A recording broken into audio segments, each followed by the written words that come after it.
Hi කොහොමද ඔයාලට dancing හෙඩ්රස් එකක් හදන විදිහ තමයි මේ වීඩියෝ එකේ තියෙන්නේ. අපි බිස්නස් එක විදිහට සෙරෙප්පු නිෂ්පාදනය තමයි කරන්නේ. නමුත් අපි ගාව රබර් ෂීට් තියෙන නිසා මේ වගේ රබර් ෂීට් වලින් කරන්න පුළුවන් ක්‍රාෆ්ටිං වැඩත් ඔයාලට අපි ලවා කරව ගන්න පුළුවන්.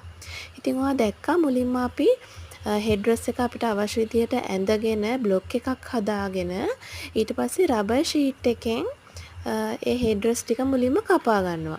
ඊට පස්සේ මෙන්න මේ විදිහට අපි හෙඩ්රස් ටික ලස්සනට කාවින් කරගන්න ඕනේ.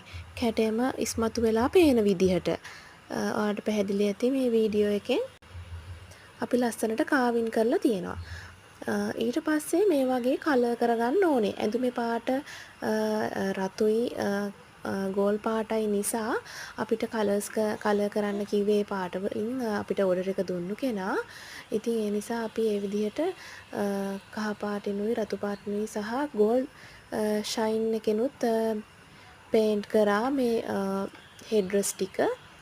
ඊට පස්සේ අපි කාවින් කරපු තැන්වලට රතු පාටින් නැවත තීන්තාලේප කරා. එතකොට ගොඩක් කැපිලා පේනවා කියලා අපිට හිතුණා. ඒ නිසා ඉතින් ඔන්න ඔහොම තමයි